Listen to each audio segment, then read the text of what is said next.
After World War II, thousands of German officers and wartime collaborators who supported the regime from France, Croatia, and other parts of Europe were looking for a new home. Many of them knew that they might be trialed and judged for their crimes and actions.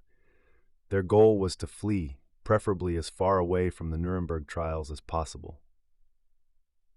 Well, the question is not about the reason for their running, which is obvious, but why did so many of them choose Argentina as their new home?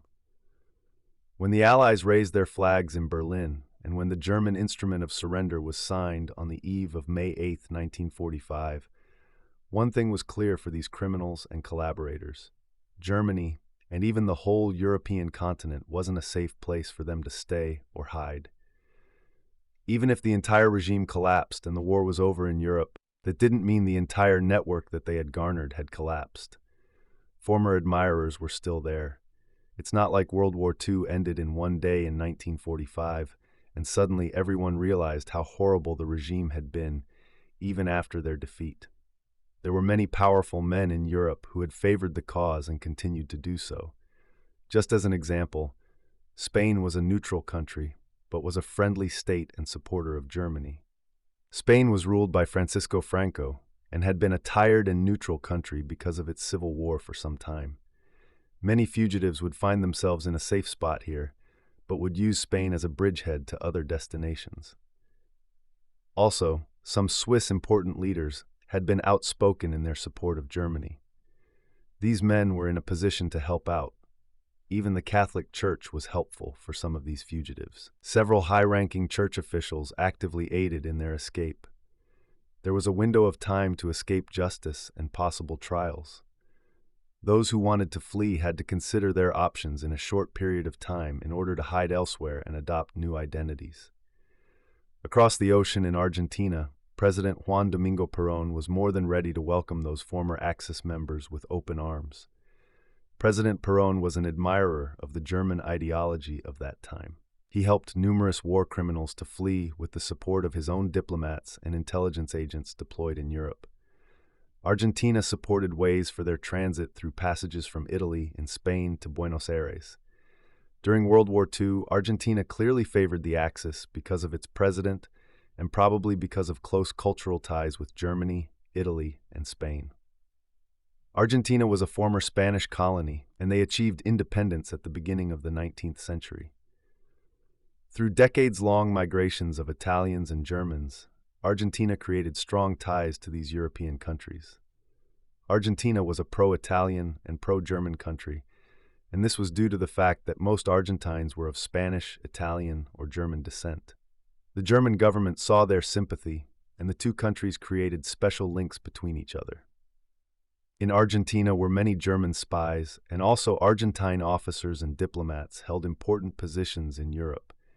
Perón's government admired some totalitarian behaviors and tried to lead his country more in the direction of large military parades and militarization.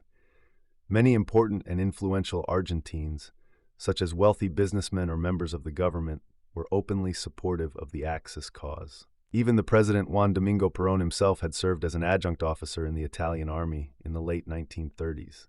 Thus, there were special bonds between Germany, Italy, and Argentina.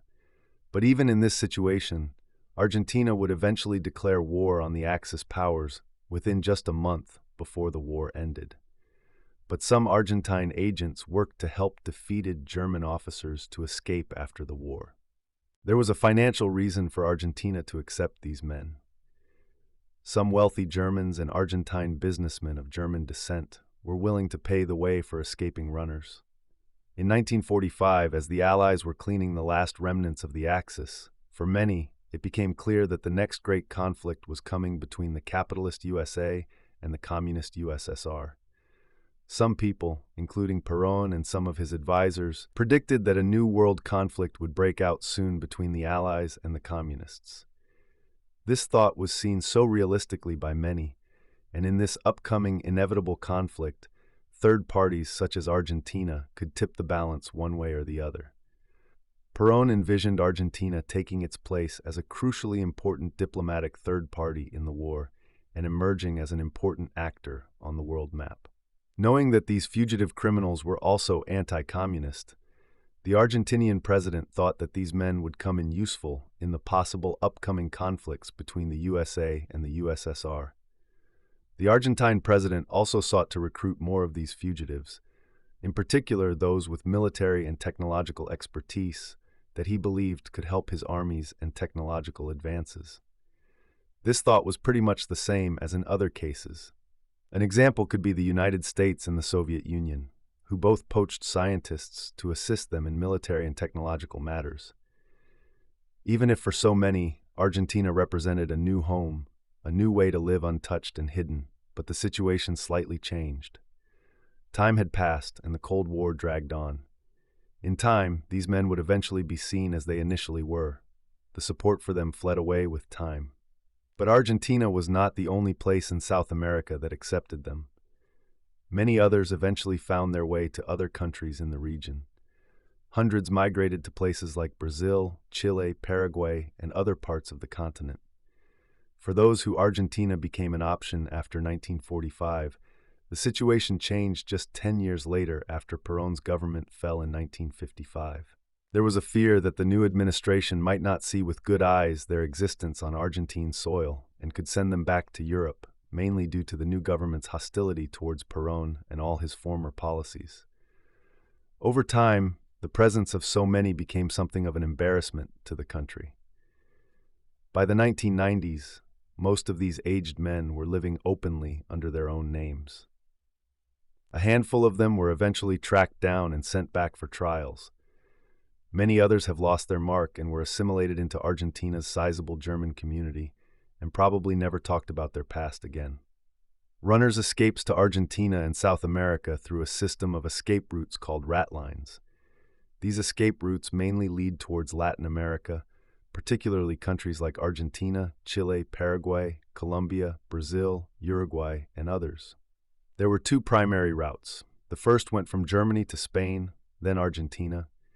The second one was from Germany to Rome to Genoa, then South America. This happened because of the willingness of some countries to accept these people and because some important figures who had a form of sympathy for them. But there is also another big reason for their escape to Argentina: geography. Looking at the map of 1945, we can see that Europe was obviously not a good place to hide.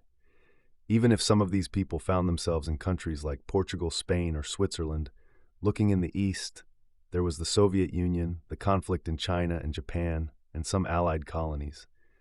Looking south, Africa was mainly a huge colony of France and Great Britain. In the west, there was the US and Canada, but from the US-Mexican border to the south, the option to run seemed plausible. Considering all options, Latin America was the only part of the world where true chances for a new life existed. Even if after some time residing there, some of them were caught. And from all these states, Argentina seems the best option considering the openness of the Argentinian government at the end of the war to accept these criminals, collaborators, and others who fled. Thank you for watching, and please subscribe to our channel Pouring Knowledge for more videos like these.